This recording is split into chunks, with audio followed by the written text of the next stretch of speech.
Everybody. Welcome back to the conference and to the next session. We're going to start off with Dr. Wong. Dr. Wong is Associate Professor of Radiology and Neurologic Surgery at Weill Cornell Medicine and Systems Medicine and Bioengineering at Houston Methodist Academic Institute. He has research interest using AI, artificial intelligence techniques in advanced imaging and machine learning to solve different disease problems. He's developed machine learning technique to detect pseudoprogression during glioblastoma chemotherapy, and he's also discovered a set of genes that is prognostic to GBM patient survival. Among them are aquaporin 1 and mesenchyme homeobox 2 that are not well known to be associated with glioblastoma or low-grade glioma survival. Currently, he's focused on developing AI techniques with big data and imaging and electronic medical records to help stroke diagnosis and prognosis. Active projects include ER video stroke prediction, MR infarct segmentation, acute ischemic stroke diagnosis with non-contrast CT and CT to MRI translation. Dr. Wong.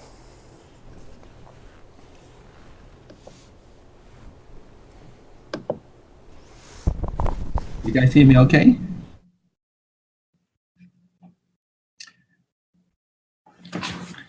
So thank you very much for the invitation, especially Jay, and a very nice introduction from Dr. Kusnik.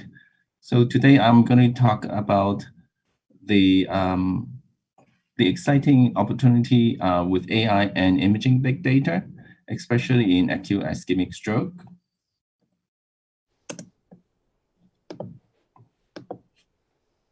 So due to the limitation of time today, I'm only going to talk about two projects in a little bit details. I promise you there will be no technical details involved in the discussions.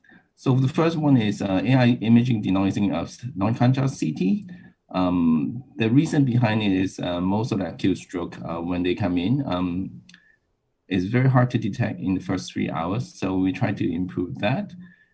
It's actually a side project when we do CT to MRI translation. So something we stumble upon along the way. The second project is more well-established. Is how do we segment stroke lesions within multiparametric MRI. So we took a new spin on how to do this kind of mass labeling, and I'm going to talk about it a little bit more. So first project, most of the acute stroke are actually missed during the first 3 hours, unless the stroke is very large. So we see it across all the spectrum, although it's not something that we would like to admit most of the time. And it is mainly due to the noise in the image. So in the CT, we talk about 5 units of noise, but we're trying to detect 2 to 3 units at max around 3 hours. So it's very, very hard to do. And until we can crank up the radiation dose, it's very hard to solve this problem. So AI gives us a new opportunity to take a new spin of how can we increase the image quality from non-contrast CT, which is much lower quality, to something similar to MRI. And at the same time, can we actually, what kind of data can we use to actually make it possible? So stroke patient in our institution, usually we have found a subset of patients actually have multiple non-contrast CT within a very small, within a 5 days windows. And within the 5 days window, they have different kind of stroke involvement. So you can see at the top row there's a bleed going on. In the bottom, there's some tissue necrosis. But the good part about this, because it's the same patient within a small window of time, we can actually average them. And primarily, most of the information are contained within the same studies. And of course, we have some evolving stroke, we have some stable strokes, and we have the normal tissue and the rest. So AI allows us to have a very good mapping between each individual studies to the average studies. The average study, of course, you can look at the rightmost column, which is a much higher quality because it's been averaged, for example, this one, over 6 studies. Of course, it looks very high quality, looks like MRI, very high definition of tissue. So how do we do this kind of mapping? So we had an assumption that noise is basically zero mean and symmetric. by doing the transformation and looking at how the noises behave, we are able to reduce the noise both in the normal tissue, the stroke tissue, and without any change to other things. So this is jump right back to the result. The top row is the original CT. The middle row is the denoised CT. You can see that the middle row doesn't look like CT anymore. It actually looks more like MRI. And if we actually do the measurement, the signal to noise ratio actually almost the same as MRI already. And during this transformation or denoising, there's nothing being used except that there's just input CT going through an AI network, and then it will come out a new denoised CT. And we've tried this methodology on another 300 patients already, and it's been well validated using 4 years of data. So just the bottom row is actually the diffusion MRI showing where the stroke is. And you can appreciate the fine details where the stroke is having problem in the denoised CT a lot clearer.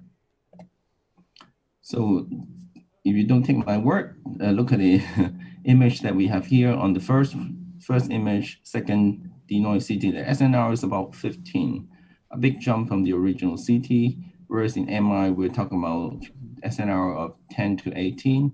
So really it's already at the same level as MRI. The only difference between the denoised CT and MRI is the tissue contrast is still not as good, but they are measuring different things. So some more cases, I think we have already shown the first case at the top. What about the bad case, right? We always want to know where's the limit of AI, right? So the bottom case is the one where the original CT looks horrible. It's very hard to see a lot of on the tissue level. But if you look at the DWI on the right, it's actually a huge infrared. Very hard to see where the gray-white boundary is on the infrared side. But in the denoised CT, you can clearly see the tissue contrast is a lot better, and you can see the boundary is really not really there in that such a big infrared area. Of course, this is we see a lot of these cases where the original CT have various amount of noise issue. So I'm going to skip through these slides. Basically, we're just claiming that it's been validated in over 300 cases. All right, the second project is AI segmentation of stroke volume. Since our audience is already very familiar with it, we're not going to skip the background. Just to show how extensive our data is, we have roughly about 875 patients. It's a very large scale project. Usually this kind of project, if you talk about 5 years ago, it's going to take 2 to 3 years just to label them. So we did a very small trick in this study is that we're thinking, how can we label large amount of imaging data in such a short time? So the way that we do it is we carefully select a subset from these patients, 99 cases from these patients, which give very different variety in terms of type of stroke, the location of the stroke, the size of stroke, and such. So once you select a subset like that and you carefully label it, we're actually able to apply the same model in from 100 cases all the way to almost 900 cases. And since the bulk of the mundane work has been done, then we use the manual expert to manually go over all the cases and correct the label. And we're able to finish it in a very short period of time. So I think this kind of paradigm could be very useful in label a large number of imaging cases. So once we have the gold standard label, we use it to train a segmentation network and an AI network to segment where is the stroke lesion. And it turns out that it's at least as good as human already. It actually has less variability compared to human labeler because human labeler has performance issue even during different days and different weeks. If you ask them to label the same cases, they will have performance variation, but AI don't have these issues. But one thing we need to be sure is that we need to learn from the best human. it can only be as good as the best human it can learn from. If you ask some low performer personnel to label your data, you will end up have low performance model. So here is some of the imaging cases that has been labeled. You can see that around the temporal lobe area, usually there are a lot of artifacts in the DWI, whereas in the initial 100 cases, we'll see a lot of this sort of false positive label because it doesn't see a whole lot of cases. But once they see around 700 cases, then it totally remember where is the temporal lobe is and try to reject all those potential false positive in the label. And this model is able to label different lesions in different area. Some of them even within the ventricles. Before that, I didn't know that they could be inside the ventricle, but apparently it can label that too. And these are some of the cases that has more variety. And we found that the size and shape of the lesion actually play an important role. The more cases that you train it from, the more easy it is to label it accurately. So the border of the label would be a lot more accurate when you have more cases. And this is one of those difficult cases where the lesion has a lot of gradient variety. If you look at the DWI, it has some of the area have stroke, but they're sort of like not that hyper intense, but the AI is able to segment most of them. And sometimes AI could also fail, although some of the cases I'm not that convinced.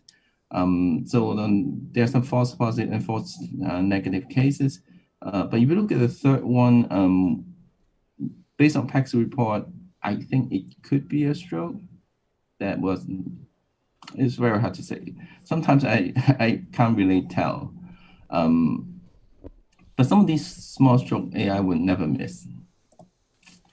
So to conclude, we have in this second part of the program, we actually developed a stroke segmentation, which is very consistent with what we have in the stroke volume. The correlation is very, very high.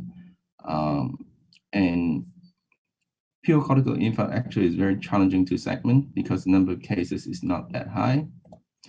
Some of the work in progress in our last minute is that we are still working on how do we predict stroke using non-contrast CT alone.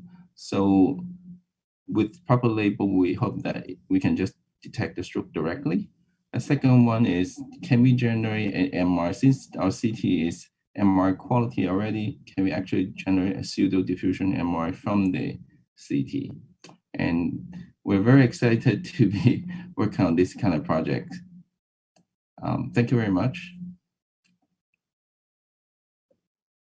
Thank you. That was a wonderful presentation. I have just a quick question then. How long does it take to process, and can this be done in real time, and can it be used in evaluations of acute stroke patients? Very good question. We're actually conducting a clinical study, try to use the non-contrast CT one, and the speed of per image is about 200 milliseconds. So if you think about a whole case, it would take less than 2 minutes to process. That's great. Wonderful. Anybody else have any quick questions? Yeah, I have a question too. So when you do all this analysis from the technical aspect, from the image acquisition, is there anything that you would see could be improved, right? I mean, right now you're dealing with the CTs, but we have new technology coming with CT and so forth and so on. Is there some feedback that you could provide to the vendors, to the image acquisition methods that could be done better to improve your algorithm or the outcome of your algorithm? Good question, actually. The vendor actually also moving in the same direction, although they're trying to tie it back to their own hardware. For example, there's one vendor, I'm not going to mention the name, that they also try to reduce the noise, but which is tied back to the image reconstruction of their acquisition. We actually compare our methodology with theirs, and we found that both of them, they also removing noise, but they're also synergistic. What I mean is that we can do we can actually remove noise on top of what they already removed noise. Okay. Yeah. So it's really a new opportunity. We don't know where we can go. Can we go better than MRI in terms of image quality? I think we can, because it's very hard to tell. All right. Thanks. Perfect. I will move along to keep it.